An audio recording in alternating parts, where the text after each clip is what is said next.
आप सबों को जय यीशु। माता मरियम ने सबसे उत्तम फल उत्पन्न किया है।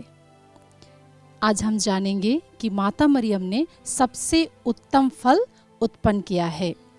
लूकस के सुसमाचार अध्याय 6 पद संख्या 43 से हम पढ़ते हैं, कोई अच्छा पेड़ बुरा फल नहीं देता है और ना कोई बुरा पेड़ अच्छा फल देता है।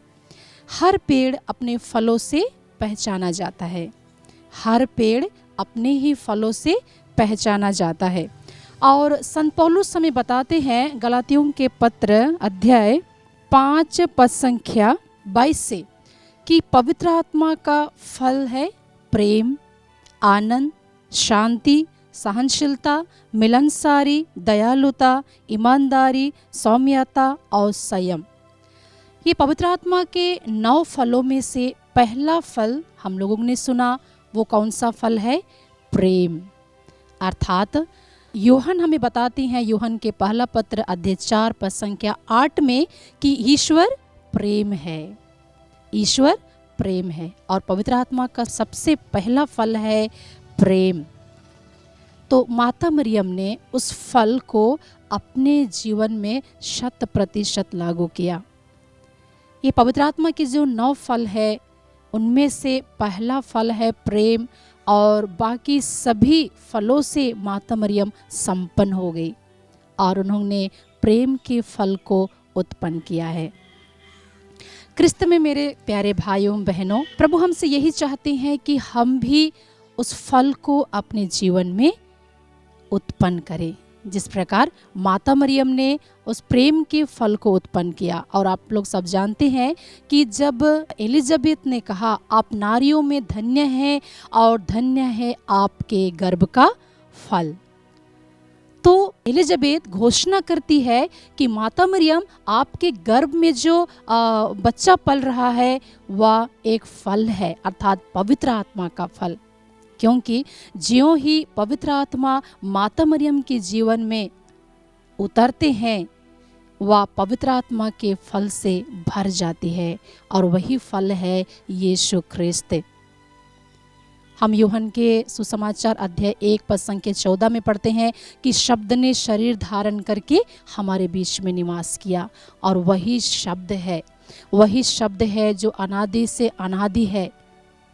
आदि में शब्द था, शब्द ईश्वर के साथ था और शब्द स्वयं ईश्वर था। तो वह शब्द माता मरियम के जीवन में आ पड़ता है और पवित्र आत्मा के फल, सबसे प्रथम फल जो प्रेम है, वह माता मरियम के जीवन में आ जाती है। तो वही फलों से आज प्रभु यीशु पिता, पुत्र, पवित्र आत्मा हम सबों को भरना चाहते हैं। जिस प्रकार हमने पढ़ा लूकस के सुसमाचार अध्याय 6 पद संख्या 43 से कि कोई अच्छा पेड़ बुरा फल नहीं देता है और ना कोई बुरा पेड़ अच्छा फल देता है। हर पेड़ अपने फलों से ही पहचाना जाता है। प्रिय मित्रों, जब हम आम की खोज करते हैं तो हम कटहल के पेड़ के पास नहीं जाएंगे। हम कहाँ जाएंगे? हम आम के पेड़ के पास ही जाएंगे, क्योंकि हम आम को ढूंढ रहे हैं। तो उसी प्रकार हर पेड़ फल से पहचाना जाता है और हर फल पेड़ से पहचाना जाता है। माता मरियम पवित्र आत्मा के 9 फलों से भरी हुई थी और उन्होंने एक बहुत ही सुंदर फल को उत्पन्न किया, अर्थात प्रभु यीशु ख्रिस्त। यदि जड़ पवित्र है तो पेड़ भी पवित्र होगा और यदि पेड़ पवित्र है तो फल भी पवित्र होंगे। यदि जड़ में खराबी है पेड़ खराब होगा और पेड़ खराब है तो फल भी सड़ा गला उत्पन्न होगा। तो इसी प्रकार माता मरियम में ऐसी कोई भी कमी घटी हम नहीं देखते हैं। हम कह सकते हैं वह पवित्र आत्मा के फलों से, वरदानों से परिपूर्ण थे। इसीलिए उन्होंने प्रभु यीशु जैसे सुंदर फल को उत्पन्न किया। इसलिए एलिजाबेथ कहती हैं कि आप नारियों में धन्य हैं और धन्य है आपके गर्भ का फल। एलिजाबेथ को किसी ने बताया नहीं कि माता मरियम के गर्भ में यीशु पल रहे हैं। ये तो पवित्र आत्मा का काम है। और एलिजाबेथ पवित्र आत्मा से संपन्न होकर के वे कहते हैं कि आपके जो गर्भ में बच्चा है वह बहुत ही सुंदर फल है। माता मरियम जिसे आपने गर्भ में धारण किया है वह एक उत्तम फल है, पवित्र आत्मा का प्रथम फल है। और संत यूहन यही बताते हैं कि वह फल प्रभु यीशु स्वयं है। पहला यूहन अध्याय 4 पद संख्या 8 में हम पढ़ते हैं, ईश्वर प्रेम है, ईश्वर प्रेम है। तो उसी प्रेम को माता मरियम अपने जीवन में धारण करते हैं। कई बार ऐसे होता है, हम देखते हैं अपने ही घरेलू जीवन में कभी कभी कि बेटा अगर शराबी है तो हम ये सोचते हैं कि उसका पिताजी भी शराबी होगा। यदि पिताजी चोर है तो हम बेटे को चोर के नाम से ही पुकारते हैं, ये चोर का बेटा है, ये हत्यारे का बेटा है, ये शराबी का बेटा है। लेकिन माता मरियम स्वयं पवित्र थी। माता मरियम स्वयं पवित्र आत्मा के फलों और वरदानों से परिपूर्ण थे। इसलिए जड़ पवित्र, पेड़ भी पवित्र, अगर पेड़ पवित्र तो फल भी पवित्र। और ये तीनों गुण को हम माता मरियम में पाते हैं और प्रभु यीशु में पाते हैं। क्रिस्त में मेरे प्यारे मित्रों, एक परिवार के लिए हम लोग प्रार्थना कर रहे थे और उनके बेटे से पूछा गया कि आपका पिताजी इतना शराबी है, आपका पिताजी लड़ाई झगड़ा करता है, गाली गलौज करता है और गांव घरों में सबको धमकाता है, मारता है, पीटता है, उनका बेटा इतना अच्छे स्वभाव का कैसे हो सकता है? तो वो बेटा ने कहा कि मैं तो माता मरियम का भक्त हूँ, मैं पापा के लिए भी प्रार्थना करता हूँ और मेरे लिए भी प्रार्थना करता हूँ, क्योंकि सब लोग यही कहते हैं कि ये शराबी का बेटा है और ये हत्यारे का बेटा है, ये लड़ाई झगड़ा करने वाले का बेटा है, ये चोरी करने वाले का बेटा है। तो जिस प्रकार जड़ रहता है हम वैसे ही फल देखना चाहते हैं। जिस प्रकार अगर पेड़ में कोई खराबी है तो फल भी खराब होगा।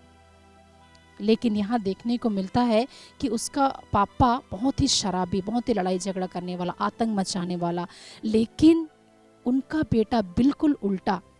वो हर दिन चर्च जाता है, पवित्र मिस्सा पूजा बलिदान में भाग लेते हैं और सबों से मेल मिलाप से रहते हैं, सबकी सेवा करते हैं, मदद करते हैं, चर्च में जाकर के सेवाएं देते हैं।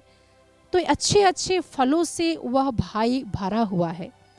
तो वो भाई ने कहा कि मैं माता मरियम का भक्त हूँ, मैं माता मरियम का भक्त हूँ, इसलिए माता मरियम मुझे प्रेरित करते हैं एक अच्छा भाई, एक अच्छा बेटा बनने के लिए। तो उनका ये जवाब सुनकर के हम बहुत आनंदित हुए, बहुत खुश हुए कि कोई भी अगर उनके पिताजी को देखे तो कोई नहीं कहेंगे कि वो उनका बेटा है, क्योंकि पिताजी का जीवन बिल्कुल अलग है। तो हम सब प्रार्थना कर रहे हैं उस परिवार के लिए कि उनके पापा के जीवन भी बदल जाए और वो भी एक अच्छे बेटा का पिता बन जाए। Praise the Lord. और जिस प्रकार हम पढ़ते हैं मत्ती के सुसमाचार अध्याय 13 में, वहाँ पर बोने वाले का दृष्टांत के बारे में दिया गया है। हम जैसे बोते हैं वैसे फल पाते हैं। तो माता मरियम अपने को पहले से तैयार करती है। उन्होंने शब्द को अपने जीवन में धारण किया, सहीनता के विरुद्ध वो कभी नहीं गई, इसलिए उन्होंने पवित्र आत्मा के एक सुंदर फल को उत्पन्न किया।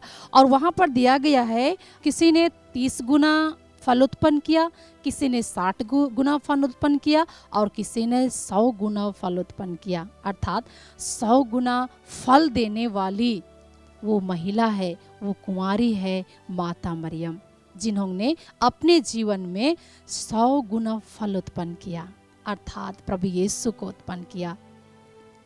क्रिस्त में मेरे प्यारे भाइयों बहनों, हम माँ की मध्यस्थता मांगते हुए प्रार्थना करेंगे। हम पवित्र आत्मा के फलों और वरदानों से भरेंगे, और विशेष करके पवित्र आत्मा के फलों से जब हम भरते हैं, प्रेम, आनंद, शांति, सहनशीलता, मिलनसारी, दयालुता, ईमानदारी, सौम्यता और संयम, ये 9 फलों से जब हम भरते हैं तो स्वयं पवित्र आत्मा हमारे जीवन में कार्य करते हैं। और यदि हम बुराई के फलों से भरेंगे तो निश्चय ही शैतान हमारे जीवन में कार्य करेगा और शैतान हमें मृत्यु की ओर ले जाता है। और यदि हम पवित्र आत्मा के फल और वरदानों से भरेंगे तो निश्चय ही हम प्रभु यीशु को अपने जीवन में उत्पन्न करेंगे, प्रेम को अपने जीवन में उत्पन्न करेंगे। जिस प्रकार पहला यूहन्ना में हमने पढ़ा कि ईश्वर प्रेम है, तो स्वयं ईश्वर प्रेम है, इसलिए हम सबको प्रेम से भी भरना चाहते हैं। पवित्र आत्मा के पहला फल से हमें भरना चाहते हैं। जिस प्रकार उन्होंने माता मरियम के जीवन में प्रेम को उत्पन्न किया, फल को उत्पन्न किया, पवित्र आत्मा के सबसे प्रथम फल को उन्होंने उत्पन्न किया। तो आइए हम माँ की मध्यस्थ द्वारा प्रार्थना करें और माँ की श्रद्धा में, माँ की भक्ति में आगे बढ़े और पवित्र आत्मा के फलों और वरदानों से हम भर जाएं। सबको जय यीशु।